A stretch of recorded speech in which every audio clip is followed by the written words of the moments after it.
الروض الباسم من خلق النبی الخاتم، باب 7واں فصل 3 اور پیج نمبر 602 سے قرابت داروں پر خرچ کرنے کا 2 گنا اجر ہے۔ حدیث نمبر 9، حضرت عبداللہ بن مسعود رضی اللہ تعالیٰ عنہ کی زوجہ حضرت زینب رضی اللہ تعالیٰ عنہ سے مروی ہے، وہ بیان کرتی ہیں کہ رسول اللہ صلی اللہ تعالیٰ علیہ وآلہ وسلم نے فرمایا، اے گروہ خواتین، صدقہ کیا کرو اگرچہ زیورات ہی سے ہو۔ حضرت زینب کہتی ہیں کہ میں اپنے شوہر حضرت عبداللہ کے پاس آئی اور ان سے کہا، آپ ایک تنگ دست شخص ہیں، جبکہ رسول اللہ صلی اللہ تعالی وسلم نے ہمیں صدقہ کرنے کا حکم دیا ہے۔ آپ جا کر حضور نبی اکرم صلی اللہ تعالیٰ علیہ وسلم سے استفسار کریں کہ اگر آپ پر خرچ کرنا ہی میرے لیے کافی ہو تو بہتر ہے، ورنہ میں آپ کے سوا کسی اور کو دے دیتی ہوں۔ وہ کہتی ہیں کہ حضرت عبداللہ نے مجھ سے فرمایا، تم خود جاؤ اور براہ راست آپ صلی اللہ تعالیٰ علیہ وسلم سے دریافت کرو۔ وہ کہتی ہے، میں گئی تو دیکھا کہ ایک اور انصاری عورت رسول اللہ صلی اللہ تعالیٰ وسلم کے دروازے پر کھڑی ہے اور اسے بھی میرے والا ہی مسئلہ درپیش تھا، لیکن رسول اللہ صلی اللہ تعالیٰ وسلم کا رعب اس پر طاری تھا، سو ہم دروازہ کھٹکھٹانے سے باز رہے۔ بیان کرتی ہیں، پھر حضرت بلال رضی اللہ تعالیٰ عنہ باہر آئے تو ہم نے ان سے کہا، آپ رسول اللہ صلی اللہ تعالیٰ علیہ وسلم کے پاس جائیں اور ان سے عرض کریں کہ دروازے پر 2 عورتیں عرض کر رہی ہیں کہ اگر وہ اپنے شوہروں اور جو ان کی گود میں یتیم بچے ہیں انہی کو صدقہ دیں تو کیا ان کی طرف سے صدقہ ادا ہو جائے گا؟ لیکن آپ صلی اللہ تعالی وسلم کو یہ نہ بتانا کہ ہم کون ہیں۔ حضرت بلال رضی اللہ تعالیٰ عنہ رسول اللہ صلی اللہ تعالیٰ علیہ وسلم کی بارگاہ میں حاضر ہوئے اور آپ صلی اللہ تعالیٰ علیہ وآلہ وسلم سے یہ مسئلہ دریافت کیا۔ رسول اللہ صلی اللہ تعالیٰ علیہ وسلم نے ان سے پوچھا، وہ دونوں عورتیں کون ہیں؟ انہوں نے بتایا، ایک انصاری عورت اور دوسری زینب ہے۔ رسول اللہ صلی اللہ تعالیٰ علیہ وسلم نے دریافت فرمایا، کون سی زینب؟ انہوں نے عرض کیا، حضرت عبداللہ بن مسعود رضی اللہ تعالیٰ عنہم کی بیوی۔ تو رسول اللہ صلی اللہ تعالیٰ علیہ وسلم نے ان سے فرمایا، ان دونوں کو دوہرا اجر ملے گا، ایک اجر قرابت کا اور دوسرا اجر صدقہ کا۔ یہ حدیث متفق علیہ ہے اور مذکورہ الفاظ امام مسلم کے ہیں۔ حدیث نمبر 10، حضرت میمونہ بنت حارث رضی اللہ تعالی عنہ بیان کرتی ہیں کہ انہوں نے رسول اللہ صلی اللہ تعالی علیہ وسلم کے زمانے میں ایک باندی آزاد کی اور اس کا آپ صلی اللہ تعالی علیہ وسلم سے ذکر کیا۔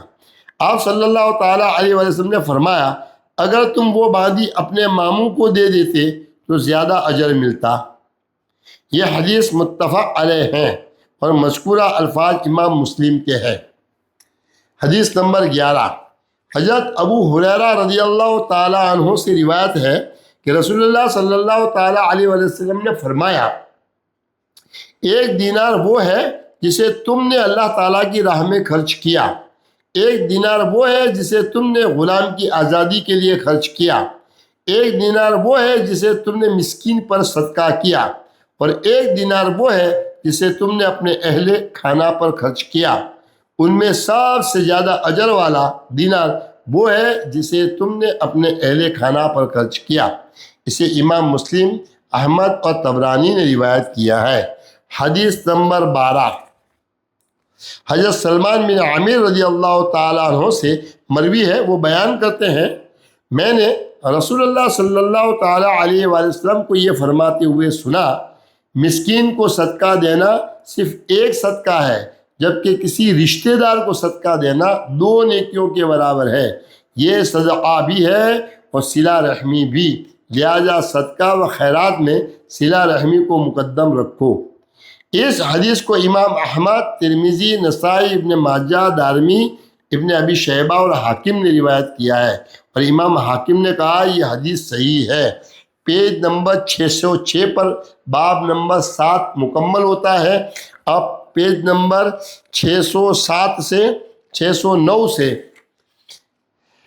باب نمبر 8 شروع ہوتا ہے۔ باب کا نام ہے خواتین کے ساتھ حسن سلوک کے باب میں حضور صلی اللہ تعالیٰ علیہ وسلم کے اخلاق مبارکہ۔ اسلام سے قبل خواتین کی طرح طرح سے تذلیل کی جاتی تھی۔ خاندان اور معاشرے میں اسے آگے بڑھنے کے مواقع فراہم کرنے کے تصور کو بھی ناپسندیدگی سے کی نگاہ سے دیکھا جاتا۔ آقائے کائنات حضور نبی اکرم صلی اللہ تعالیٰ علیہ وآلہ وسلم نے خواتین کے ساتھ حسن معاملات کا عملی درس اور پیغام دیا۔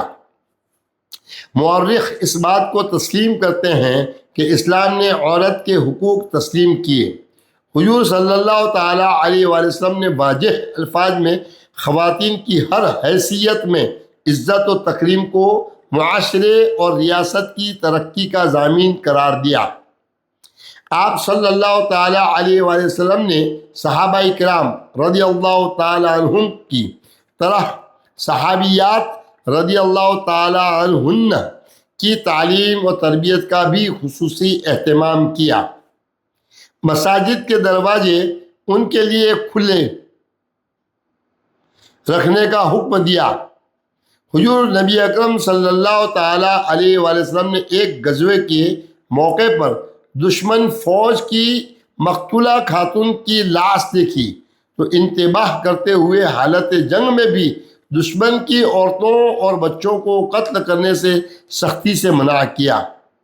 بیوہ عورت اور کنواری لڑکی کو نکاح کا حق اور اختیار دیا۔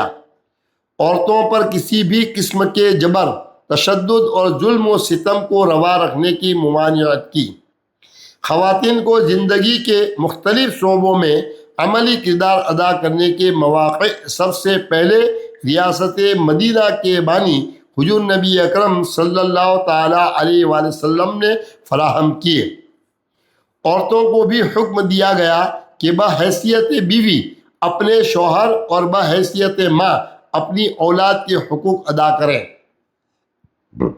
شوہروں کو بھی پابند کیا کہ وہ اپنی بیویوں کے جملہ حقوق ادا کرنے میں کسی قسم کے تغافل اور تساہل سے کام نہ لیں۔ شوہر جیسا خود کھائیں ویسا ہی اپنی بیویوں کو بھی کھلائیں۔ جس قسم کا لباس خود پہنیں ویسا ہی انہیں بھی پہنائیں۔ آپ صلی اللہ تعالیٰ علیہ وآلہ وسلم نے تاکیداً حکم فرمایا کہ کبھی انہیں برے الفاظ اور القابات سے مخاطب نہ کریں اور نہ ہی انہیں ماریں۔ انہیں خوراک، پوشاک اور علاج کی تمام سہولیات فراہم کریں۔ مردوں کو حکم دیا کہ وہ اپنے اہل و عیال سے زیادہ مدت کے لیے دوری اختیار نہ کریں۔ طلاق کی صورت میں بھی بچے کی پرورش کا حق مطلقہ خاتون کو دیا۔ مطلقہ خاتون کو اس وقت تک زیر کفالت بچے کا سب سے زیادہ حقدار قرار دیا جب تک وہ دوسرا نکاح نہیں کر لیتی۔ دوران سفر عورتوں کی سفری سہولیات کو ملحوظ خاطر رکھنے کا حکم دیا۔ وہ مرد جنہوں نے ایک سے زیادہ شادیاں کر رکھی ہوں انہیں حکم دیا کہ وہ تمام بیویوں کے ساتھ یکساں سلوک کریں۔ امتیازی سلوک کرنے سے منع فرمایا گیا۔ الغرض اسلام نے خواتین کو وہ حقوق عطا کیے جو ان کی تکریم اور شان کے لائق تھے۔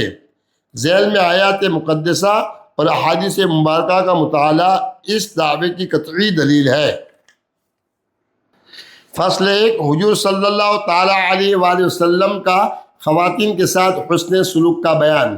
کسی بھی تہذیب کی عظمت اور اس کی اخلاقی کردار کا حقیقی اندازہ اس بات سے لگایا جاتا ہے کہ وہ اپنے معاشرے کے تمام افراد بالخصوص خواتین کو کیا مقام اور وقار عطا کرتی ہے۔ اس پیمانے پر اسلام نے ایک ایسے انقلابی معاشرے کی بنیاد رکھی جس نے عورت کو جہالت کی تاریکیوں سے نکال کر عزت و تکریم کی روشنی میں لا کھڑا کیا۔ یہ تکریم محض قانونی حقوق کی اعلانات تک محدود نہ تھی بلکہ اس کا عملی ظہور زندگی کے ہر شعبے میں نظر آیا۔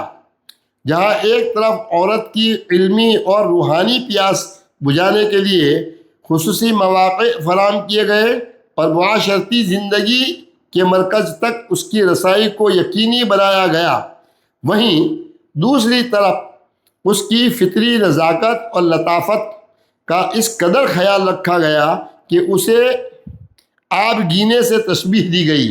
گویا عورت ایک ایسا قیمتی جوہر ہے جسے انتہائی احتیاط اور نرمی سے رکھا جائے۔ یوں اسلام نے عورت کے ساتھ حسن سلوک کو محض ایک اخلاقی ہدایت نہیں بلکہ معاشرتی توازن، روحانی ترقی اور تہذیبی بلندی کی ایک لازمی شرط قرار دیا۔ حدیث نمبر 1، حضور صلی اللہ تعالیٰ علیہ وآلہ وسلم نے خواتین کی تعلیم و تربیت کے لیے خاص دن مقرر فرمایا تھا۔ حضرت ابو سعید خدری رضی اللہ تعالیٰ عنہ سے روایت ہے کہ حضور نبی اکرم صلی اللہ تعالیٰ علیہ وآلہ وسلم کی بارگاہ میں چند خواتین حاضر ہوئیں اور بائیں الفاظ عرض گزار ہوئیں، یا رسول اللہ، آپ کی جانب سے تعلیم و تربیت پانے میں مرد ہم سے آگے نکل گئے، لہذا ہماری تعلیم و تربیت کے لیے بھی ایک دن مقرر فرما دیجیے۔ آپ صلی اللہ تعالیٰ علیہ وآلہ وسلم نے اجراہ شفقت ان کے لیے ایک دن مقرر فرما دیا۔ اس دن آپ صلی اللہ تعالیٰ علیہ وآلہ وسلم ان سے ملاقات کرتے، انہیں نصیحت فرماتے اور اللہ تعالیٰ کے احکام بتلاتے۔ یہ حدیث متفق علیہ ہے۔ مضمون 2، حضور صلی اللہ تعالیٰ علیہ وآلہ وسلم نے خواتین کو مساجد میں آنے کی اجازت دی تھی۔ حضرت عبداللہ بن عمر رضی اللہ تعالیٰ عنہما سے مروی ہے کہ رسول اللہ صلی اللہ تعالیٰ علیہ وآلہ وسلم نے فرمایا، اللہ تعالیٰ کی بندیوں، خواتین کو اللہ کی مساجد میں بغرض عبادت و حصول تعلیم جانے سے نہ روکا کرو۔ اس حدیث کو امام مسلم، احمد اور ابو داؤد نے روایت کیا ہے۔ 3، حضور صلی اللہ تعالیٰ علیہ وآلہ وسلم نے خواتین کی نزاکت کا خیال رکھنے کا حکم دیا۔ حضرت انس بن مالک رضی اللہ تعالیٰ عنہ بیان کرتے ہیں کہ حضور نبی اکرم صلی اللہ تعالیٰ علیہ وآلہ وسلم کی بارگاہ اقدس میں انجشہ نامی ایک خوش الحان حدی خواں تھا۔ ایک موقع پر دوران سفر ان کی حدی خوانی کی تیز اور بلند لے کے زیر اثر جب اونٹ تیز رفتاری سے دوڑنے لگے تو حضور نبی اکرم صلی اللہ تعالیٰ علیہ وسلم نے ان سے فرمایا، اے انجشہ، نرمی کرو، کہیں اونٹنیوں کے سبک خرامی سے آپ گینوں کو ٹھیس نہ پہنچا دینا۔ یعنی نازک اندام خواتین کو مبتلا تکلیف نہ کرو اور اپنی خودی کی لے اور اونٹوں کی رفتار کم ہی رکھو۔ یہ حدیث متفق علیہ ہے۔ 8ویں باب کی فصل 2، حضور صلی اللہ تعالیٰ علیہ وآلہ وسلم کا خواتین کے حقوق ادا کرنے کا حکم۔ یہ بات بلا مبالغہ کہی جا سکتی ہے کہ معلوم انسانی تاریخ میں حضور نبی اکرم صلی اللہ تعالیٰ علیہ وآلہ وسلم وہ پہلی شخصیت ہے جنہوں نے باقاعدہ اپنے فرمودات و معمولات کے ذریعے خواتین کو حقوق عطا فرمائے۔ اس سے قبل حقوق اور خواتین یہ ایک دوسرے کی ضد تھے۔ جب آپ صلی اللہ تعالیٰ علیہ وآلہ وسلم تشریف لائے تو آپ صلی اللہ تعالیٰ علیہ وآلہ وسلم نے حقوق نسواں مقرر فرمائے اور ان کی کلیتاً ادائیگی پر زور دیا۔ ریاست مدینہ دنیا کی وہ پہلی ریاست تھی جس میں خواتین کے لیے حصول تعلیم کے دروازے کھولے گئے۔ خواتین مسجد نبوی میں تعلیم و تربیت کے لیے حاضر ہوتیں۔ آپ صلی اللہ تعالیٰ علیہ وآلہ وسلم نے مسجد نبوی کی ہمہ جہتی حیثیت کو بھی دنیا بھر کے سامنے اجاگر کیا۔ یہ بیک وقت عبادت گاہ، دانش گاہ، تربیت گاہ، عدالت، بیت المال، فارن آفس اور مکتب بھی تھی۔ ایک مرتبہ حضور نبی اکرم صلی اللہ تعالیٰ علیہ وآلہ وسلم کی بارگاہ میں چند خواتین حاضر ہوئیں اور عرض کیا، یا رسول اللہ، آپ سے براہ راست تعلیم و تربیت پانے میں مرد تو ہم سے آگے نکل گئے، لہذا ہماری تعلیم و تربیت کے لیے بھی کوئی ایک دن مختص فرما دیجیے۔ آپ صلی اللہ تعالیٰ علیہ وآلہ وسلم نے ان کی درخواست قبول فرمائی اور ان کی تعلیم و تربیت کے لیے ایک دن مختص فرما دیا۔ اس دن آپ صلی اللہ تعالیٰ علیہ وآلہ وسلم صرف صحابیات سے ملاقات اور انہیں نصیحت فرماتے اور اللہ تعالیٰ کے احکام بتلاتے۔ آپ صلی اللہ تعالیٰ علیہ وآلہ وسلم نے یہ بھی فرمایا کہ خواتین کو بغرض عبادت اور حصول تعلیم کے لیے مساجد اور تعلیمی اداروں میں جانے سے نہ رکا کرو۔ آپ صلی اللہ تعالیٰ علیہ وآلہ وسلم خواتین کا انتہائی احترام فرماتے۔ صحابیات میں سے کوئی خاتون اگر کسی کافر کو بھی اپنے ہاں پناہ دے دیتی تو آپ صلی اللہ تعالیٰ علیہ وسلم اسے امان کو قبول فرماتے اور اس پناہ گزی کی حفاظت سب پر لازم ہو جاتی۔ اسلام میں مردوں کو خواتین کا احترام کرنے کا حکم دیا گیا ہے۔